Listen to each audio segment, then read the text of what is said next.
The world is not run by the smartest people.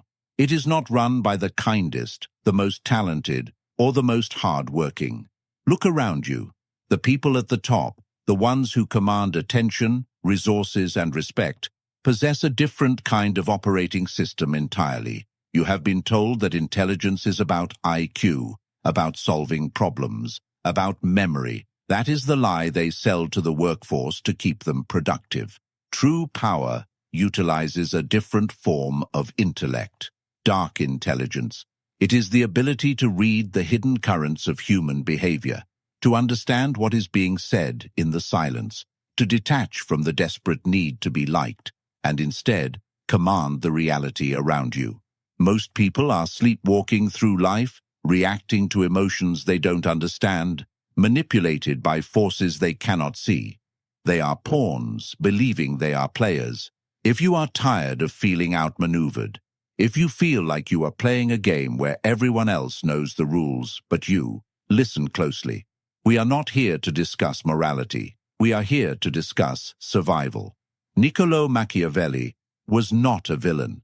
He was a realist in a world of delusional optimists. He understood that the gap between how we wish people behaved and how they actually behave is where you get destroyed. You have spent your life trying to be good, trying to be transparent, trying to be understood. And what has it gotten you? Betrayal, exhaustion, the feeling of being overlooked while those with less talent rise above you? That ends today.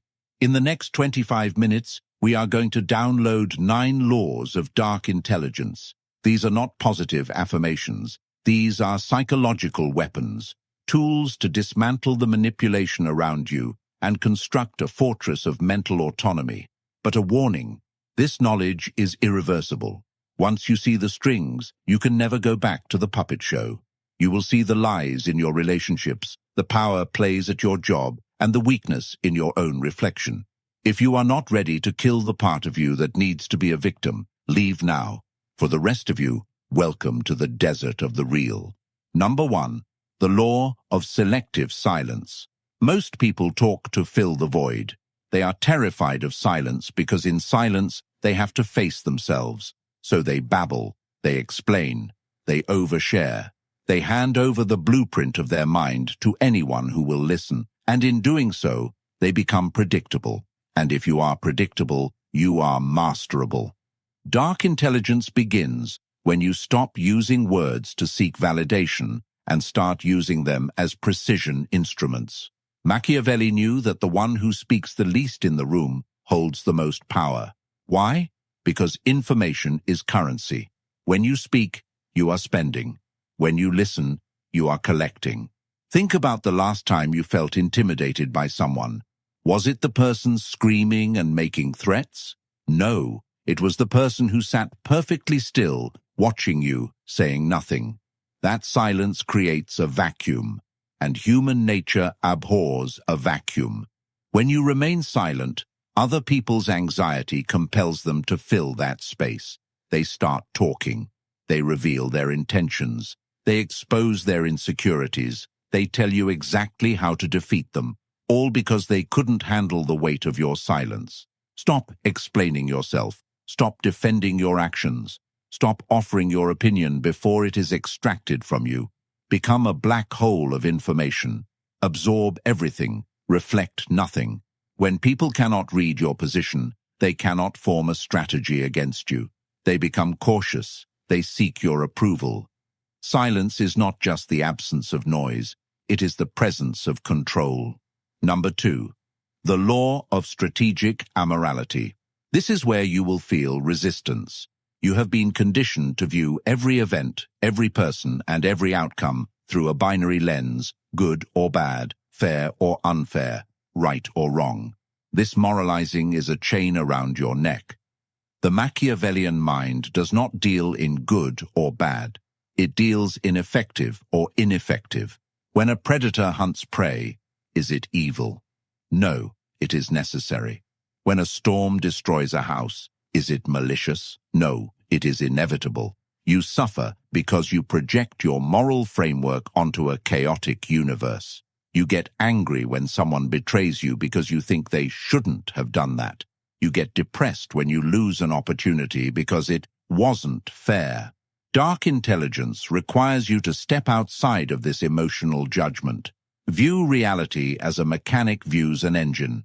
If the car doesn't start, the mechanic doesn't call the engine evil. He finds the broken part and fixes it or replaces it. When someone attacks you, do not waste energy being offended. Offense is for the weak. Instead, analyze. Why did they attack? What do they want?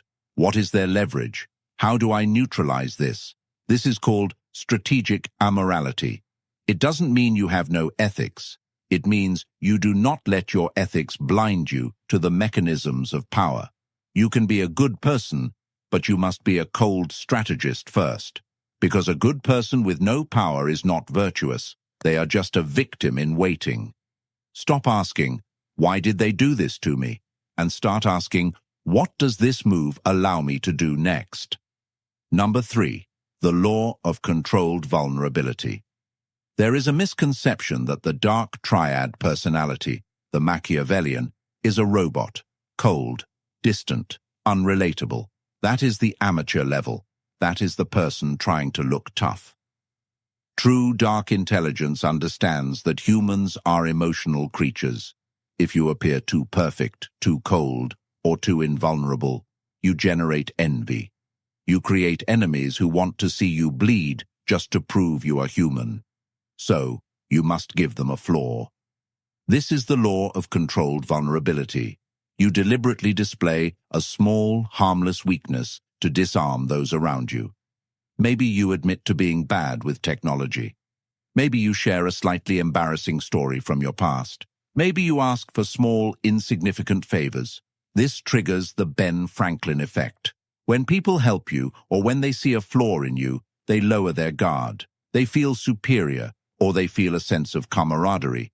They think, he's just like me. Excellent. That is exactly where you want them. While they are bonding with your curated flaw, they are blind to your actual strengths. You are managing their perception of you. You are humanizing yourself enough to avoid being a target, but keeping your true core, your true plans, and your true weaknesses locked in a vault they don't even know exists. Never show your throat, but occasionally show a scratch on your arm. It makes them feel safe, and a safe enemy is an easy enemy to outmaneuver. Number 4, the law of the mirror. We live in a world of extreme narcissism. Everyone is obsessed with their own reflection. They are starring in their own movie, and everyone else is just an extra. The mistake you make is trying to be the star in their movie. You try to impress them. You try to show them how smart you are. Stop. Dark intelligence dictates that you do not try to outshine them. Instead, become a mirror. Reflect their emotions back to them. If they are angry, validate their anger. If they are excited, match their energy. Use their words. Adopt their posture. When you mirror someone, a powerful psychological transfer happens. They do not see you, they see themselves. And because they love themselves, they will love you. They will think you are the most intelligent, charming, and empathetic person they have ever met, even if you have said almost nothing. This is not about being fake. It is about data collection. When you are mirroring, you are not reacting. You are observing. You are learning their triggers, their values, their soft spots. While they are busy falling in love with their own reflection in your eyes, you are mapping their psyche. You are finding the keys to influence them. The mirror has no ego. It simply reflects. Be the mirror. Let them preen and pose, and while they are distracted by their own image, you move the pieces on the board without them ever noticing. Number 5. The law of outcome independence. The root of all anxiety is attachment to the outcome. You want the job, you want the relationship, you want the respect. And because you want it so badly, you signal desperation. You signal scarcity. And in the laws of power, scarcity is repulsive. People run from those who need them. They are drawn to those who can live without them. You must cultivate a state of radical outcome independence. This is the mindset that says, I will work for this, I will plan for this, but if I do not get it, I will be fine. This is not giving up. This is the ultimate power move. When you are willing to walk away from the negotiation table, you hold all the leverage. When you are willing to lose the relationship, you set the standards. Machiavelli knew that fear of loss makes you a slave. If your boss knows you are terrified of losing your job, he owns you. If your partner knows you are terrified of being alone, they own you. You must mentally accept the worst-case scenario. Visualize losing it all. Make peace with it. Realize you would survive. Once you destroy the fear of loss, you become dangerous. You become untouchable. You can speak the truth because you don't fear the consequences. You can take risks because you don't fear the fall. The person who does not need anything is the one who eventually gets everything, because they operate from a place of abundance, not a place of starvation. Number 6. The law of the useful enemy. Most people want a life of peace. They want everyone to like them. They avoid conflict at all costs. This is a biological error. Conflict is the forge of intelligence. Without resistance, your mind atrophies. Machiavelli advised the prince that he should not only be prepared for war, but should actively study it. Dark intelligence recognizes the utility of an enemy. An enemy sharpens you. An enemy forces you to focus. An enemy reveals your weaknesses so you can fix them. If you do not have an enemy, you become complacent. You get fat on your own ego. Sometimes, you must use the friction of a rival to propel yourself forward. Look at history. Tesla needed Edison. Ali needed Fraser. The friction creates the fire. Do not whine about the people trying to bring you down. Use them. Let their hate be the fuel that drives your discipline. Let their doubt be the evidence of your ambition. And more importantly, having a common enemy is the fastest way to build alliances. Nothing unites a group faster than a shared threat. If you want to unify a team or a family or a movement, you do not preach love. You identify a threat. Do not fear the enemy. Curate them. Choose an enemy worthy of your potential and let the war elevate you. Number 7. The law of the persona. You believe you are one person. You believe in being authentic. This is a limitation. You are a multiplicity. You are different with your mother than you are with your boss. You are different with your lover than you are with your rival. Dark intelligence is the conscious curation of these masks. It is the realization that authenticity is often just an excuse for a lack of self-control. I'm just being me, says the man who ruins a dinner party with his temper. That is not authenticity. That is childishness. You must view your personality as a construct, a tool. When you enter a high-stakes meeting, you must wear the mask of the authority, cold, decisive, unwavering. When you are with your family, you wear the mask of the protector, warm, engaged, present. This is not lying. This is calibration. You do not use a hammer to tighten a screw. You do not use a screwdriver to pound a nail. Why would you use the same personality for every situation in life? Machiavelli noted that the prince must be a great pretender and dissembler. He must be able to be the lion, ferocious, and the fox, cunning. If you are only the lion, you walk into traps. If you are only the fox, the wolves eat you. Fluidity is survival. Be water. Take the shape of the container you are in. When the container breaks, you flow. You do not shatter. Number 8. The law of necessary suspicion. Trust, but verify. No, that is too soft. Verify, then trust provisionally.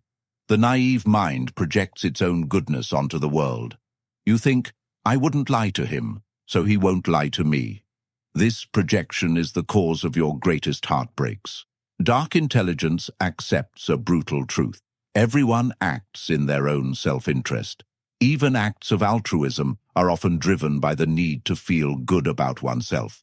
This is not a reason to be bitter. It is a reason to be awake. You must develop a background radiation of suspicion, not paranoia. Paranoia is fear without evidence.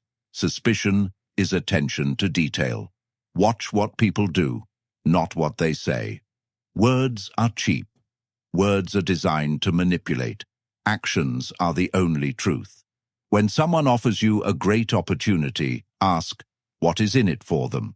When someone compliments you excessively, ask, what are they trying to distract me from?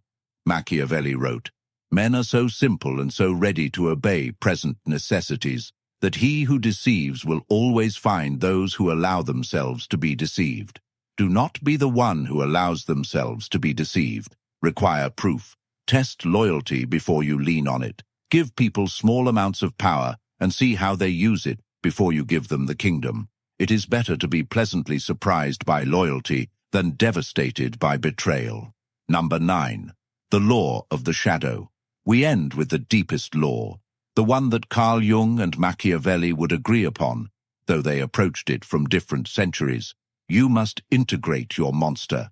Society tells you to be harmless, to be nice, to repress your anger, your greed, your desire for power.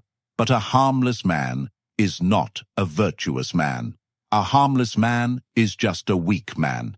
He cannot do good because he does not have the capacity to stop evil. Dark intelligence is the realization that you are capable of terrible things. You have the capacity for cruelty. You have the capacity for manipulation. You must not deny this. You must own it. Why? Because if you do not know your own capacity for darkness, you will never recognize it in others. You will be naive. And worse, if you repress your shadow, it will control you. It will come out in passive aggression, in resentment, in self-sabotage. You must bring the monster into the light. You must look at it and say, I see you, I control you. When you know you could destroy someone, but you choose not to, that is virtue. That is controlled power. Machiavelli's ideal leader was not a saint. He was a man who knew how to use bad methods for good ends.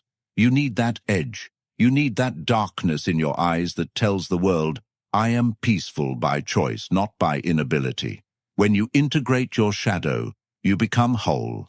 You stop being afraid of the darkness in the world because you have mastered the darkness in yourself. These 9 laws are not a checklist. They are a filter. From this moment on, you will walk into a room and you will see things differently. You will see the silence that screams. You will see the mirrors people hold up. You will see the lions and the foxes. You are no longer a civilian in the war of the mind. You are a combatant. But with this power comes a burden, the burden of isolation. When you wake up, you realize how many people are still sleeping. You will feel a distance grow between you and your old life. Your old friends may think you have changed. They may say you are colder, quieter. Let them. You are shedding the skin of the victim. You are shedding the need for validation. You are stepping into the realm of the outlier. The question is not whether these laws work. History has proven they do for thousands of years. The question is, do you have the stomach to use them? Most people will watch this video, nod their heads, and go back to being prey, back to complaining, back to hoping the world becomes nice. But you are still here. You are listening to the silence. If you are ready to explore the abyss without blinking, if you are ready to dismantle the weak version of yourself and build something untouchable, then you know what to do. Subscribe, but only if you are willing to handle what comes next. The rabbit hole goes much deeper than this, and we are just getting started. I'll see you in the shadows.